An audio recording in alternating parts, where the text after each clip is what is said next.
हमारा मुद्दा सफेदों का पिछड़ापन है, उसको सफेदों हल्के को आगे बढ़ाना है। हम विधायक हैं या हमारे सांसद हैं, उनकी कहीं ना कहीं कमी रही है, वो उसको पूरा नहीं कर उतना विकास हो पाया है जितना विधायक जी ने पिछले 5 साल में 2014 से 19 के कार्यकाल में करवाया। 2014 के चुनाव में काफी दिग्गज चेहरे थे, वही हाल अब 2024 में होने वाला है, क्योंकि कुछ लोगों के लिए ये आखिरी चुनाव भी हो सकता है। ऐसे में क्या टेलीफोन की घंटी वही दोबारा बज है कि भाई सफेदों या जींद में ही नहीं, मैं तो हरियाणा में भी चैलेंज करता हूं कि भाई कोई भी नेता ऐसा नहीं होगा जिसने अपने पर्सनल लेवल पे इतने रोजगार दे रखे हैं। शिक्षा, रोजगार और विकास विकास जैसे पहले पिछले 2014 से 2019 तक हमने जितना करवाया, ये समय पे होगा। भाई कौन हमारे में विश्वास जताता है? दल है, वो जनता है, वोट जनता साल है और पेपर एग्जाम होना है, तो उसके लिए हमारी तैयारी 100 नहीं 200। सभी का उज्जवल दर्पण और न्यूज वाणी पर, और मैं हूं जोगिंदर बीरवाल। दोस्तों, आज हमारे साथ जुड़ चुके हैं पूर्व विधायक जसवीर देसवाल के सुपुत्र जितेंद्र देसवाल। आइए जानते हैं, चुनावी साल है और इस चुनावी साल के दौरान उनकी क्या तैयारियां हैं, और आज एक पीसीबी करके जो है उन्होंने एक बड़ा संदेश दिया है, तो वो सब कुछ जानने की कोशिश करेंगे। तो हमारे साथ जुड़े रहिएगा और इस वीडियो को शेयर करते रहिएगा। जी स्वागत जी जोगिंदर जी, नमस्कार। आज पीसी बुलाई है, चुनावी साल है, रैलियां भी हो रही हैं हर दल के द्वारा, आपकी क्या तैयारी है? देखिए, हमारी तैयारी तो जिस दिन 2019 का चुनाव संपन्न हुआ था, हमारी तैयारी तो उसी दिन से हो गई थी जी। तो उस दिन से लगातार हमारी तैयारी चल रही है। और जो 2024 है, ये चुनाव का साल है और जैसे पेपर की तैयारी बच्चे करते हैं, हमारी तैयारी है। ये अभी रिजल्ट का साल है और पेपर एग्जाम होना है, तो उसके लिए हमारी तैयारी 100 नहीं 200% है। हम चुनाव लड़ेंगे, 100 नहीं 200% लड़ेंगे और चुनाव लड़ेंगे और चुनाव जीतेंगे। आपने कहा कि 200% चुनाव लड़ेंगे, किस दल के साथ लड़ेंगे? देखिए, दल का ये समय पे होगा। भाई कौन हमारे में विश्वास जताता है? हमने मतलब जो सबसे बड़ा दल है वो जनता है, वोट जनता देती है, वोट पब्लिक देती है, तो सबसे बड़ा दल तो जनता का है। हमें जनता के साथ चुनाव लड़ना है, वोट के साथ चुनाव लड़ना है।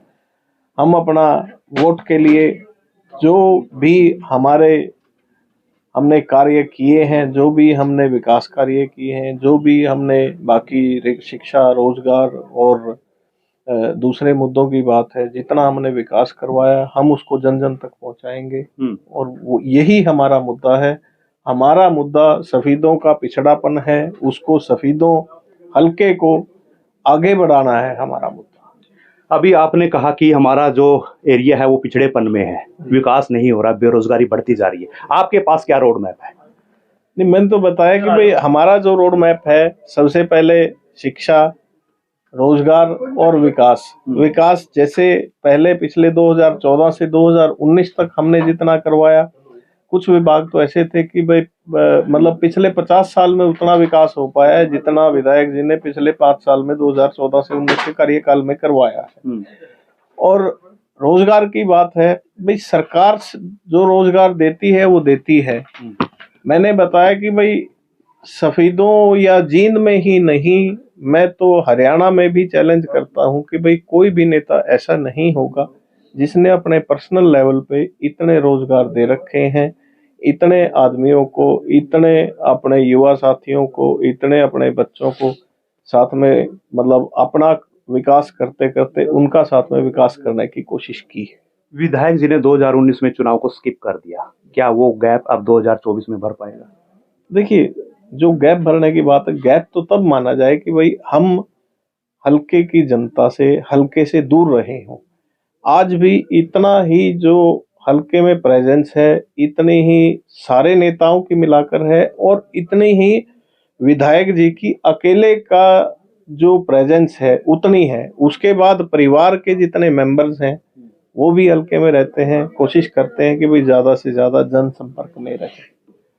15 दिवसीय यात्रा, पद यात्रा आपने निकाल ली, बाद में फीडबैक किस तरह का आपको देखने को मिला? बहुत अच्छा, जो हमारे युवा साथी हैं बहुत जोर शोर से हमारे साथ जुड़े और बहुत ज़्यादा उन्होंने मेहनत की हमारी यात्रा के दौरान भी। और जब हमने जो रैली की थी, हमने जो उस टाइम पे सभी को इकट्ठा किया, तो ऐसी रैली आज तक के हरियाणा के इतिहास में नहीं हुई है जितने बड़ी उस टाइम पे जन समूह जन सैलाब वहां पे उभरा। सफीदो हल्के की बात करें तो आप मैनिफेस्टो के दौरान कौन कौन सी मेन समस्याओं को मुख्य एजेंडा देना चाहेंगे? हमारे पहले भी 3 मुद्दे रहे हैं, आज भी 3 हैं। शिक्षा, रोजगार और विकास, ये हमारे 3 मुद्दे हैं। लगातार कुछ राजनीतिक दलों द्वारा खुले दरबार लगाए जा रहे हैं, अंतिम पंक्ति में बैठे व्यक्ति का लाभ देने की बात की जा रही है, सिलेंडर बांटे जा रहे हैं, फैमिली आईडी के दौरान जो है उनको जो भी लाभ है वो दिए जा रहे हैं। आपको लगता है क्या खामी है इसके अंदर? नहीं, देखिए, वो सरकार का काम है या राजनीतिक किसी भी पार्टी का काम है, उनको अपने जो उनके अपने मुद्दे हैं, सरकार तो अपना काम कर ही रही है। जो राजनीतिक अलग अलग राजनीतिक पार्टियों के मुद्दे हैं वो भी अपने पहुंचाने की, जन जन तक पहुंचाने की कोशिश करते हैं। हमारा अपना मुद्दा है, हम उसको कोशिश करेंगे कि भाई 100% जनता तक वो पहुंचे और हम उसमें जितना ज़्यादा से ज़्यादा टच कर पाए पब्लिक को। 2014 के चुनाव में काफी दिग्गज चेहरे थे, वही हाल अब 2024 में होने वाला है, क्योंकि कुछ लोगों के लिए ये आखिरी चुनाव भी हो सकता है। ऐसे में क्या टेलीफोन की घंटी वही दोबारा बज सकती है? देखिए, 2014 में जो चुनाव था वो भी एक ऐतिहासिक चुनाव रहा है, हमारी सफीदों हल्के के लिए ऐतिहासिक चुनाव रहा है। भाई, हमारी सफीदों की जनता ने कभी किसी को, बाहर के आदमी को एक्सेप्ट नहीं किया। वो हमारे जनता ने बता दिया है, वो हमारे साथियों ने बता दिया है। और जो आप कह रहे हैं कि भाई 2024 का चुनाव, देखिए, हमारा कंपटीशन हम किसी से नहीं मानते, हमारा कंपटीशन हम खुद से ही मानते हैं। जो हम काम करते हैं हम कोशिश करते हैं कि भाई अगला काम जो हम करें वो उससे बेटर कर पाए और अपना 100% नहीं, अपना 100+ दे पाए। एक पोस्टर जारी हुआ है जन मिलन समारोह को लेकर, इस पे क्या नया होने वाला है? जन मिलन तो जो है कि भाई 1 तारीख को जो हम जन मिलन समारोह कर रहे हैं कि भाई सभी हमारे साथियों को बुलाकर, सारे गांव से, सारे वार्ड से, सारे बूथ से, हम सारे साथियों को बुलाकर हम उनको अपनी रणनीति बताना चाहते हैं। हम उनको अपने जो हमारे मुद्दों पे हमने काम किया है हम वो बताना चाहते हैं, और जो आने वाले 2024 के मुद्दे हैं हम उनको उनके लिए तैयार करना चाहते हैं कि भाई हम इन मुद्दों पे काम करेंगे, इन मुद्दों पे हमें चुनाव लड़ना है।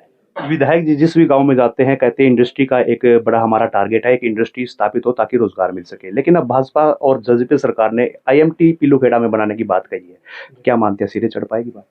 देखिए, जो IMT पिलूखेड़ा में बनाने की बात सरकार ने कही है, तो इंडस्ट्री वो भी एक IMT अगर बनती है, IMT का है जो इंडस्ट्रियल मॉडल टाउनशिप, वो उसकी बात करें तो हजारों इंडस्ट्रीज आती है, छोटी बड़ी, और एक अगर छोटी से छोटी इंडस्ट्री भी बात करें तो 20, 30, 50 आदमी को रोजगार देती है। और जहाँ पे हजारों की बात करते हैं तो मुझे नहीं लगता कि भाई हमारे सफीदों हल्के में कोई भी बेरोजगार रहेगा। हम अपनी तरफ से उसके लिए पूरी कोशिश करेंगे, पूरी मेहनत करेंगे ताकि ये यहाँ पे स्थापित हो और जनता को उसका पूरा फायदा मिल पाए। एक नर्सिंग कॉलेज की घोषणा हुई थी CM साहब के द्वारा, लेकिन वो कहीं ना कहीं जींद में शिफ्ट कर दिया गया, क्या मानते हैं क्या कारण रहे होंगे? देखिए, ये जो आज के दिन हमारे विधायक हैं या हमारे सांसद हैं, उनकी कहीं ना कहीं कमी रही है, वो उसको पूरा नहीं करवा पाए। ये तो वो जवाब बेहतर दे पाएंगे। हमने अपनी कोशिश की है, आज भी हमने अपनी कोशिश की, CM साहब से मिले भी, CM साहब को मेल भी लिखा, CM साहब को लेटर भी लिखा, पर वो किसी कारणवश नहीं हो पाया। ये नेताओं की कमी है जो आज करंट के नेता है। जी जी, सफेदों वासियों को क्या संदेश देना चाहेंगे, क्योंकि नववर्ष का आगाज होने वाला है? मैं तो सफेदों वासियों को कहता हूँ कि भाई सबसे पहले तो 1 तारीख को ज्यादा से ज्यादा संख्या में पहुंचे जो नववर्ष जन मिलन समारोह में, और उसके बाद आने वाले साल में हम जो जन संपर्क अभियान, जन जागरण अभियान जो चलाने वाले हैं, हम उसको ऐसे लेवल पे पहुंचाए कि कोई भी नेता मतलब चुनाव से पहले ही अपनी हार मान ले, वो चुनाव लड़ने की भी ना सोचे। बहुत बहुत धन्यवाद। जी, धन्यवाद। तो अभी आप पूर्व विधायक जसवीर देसवाल के सुपुत्र जितेंद्र देसवाल को सुन रहे थे। उन्होंने कहा कि हम चुनाव लड़ेंगे, 100% जो है वो चुनाव लड़ने की तैयारी में है और आगे की रणनीति का जो रोड मैप है वो तैयार कर लिया है। उनको किसी दल या किसी सिस्टम से नहीं, क्योंकि जनता को ही उन्होंने अपना टिकट मान लिया है। तो फिर मिलते हैं एक नई अपडेट के साथ, तब तक के लिए धन्यवाद, जय हिंद।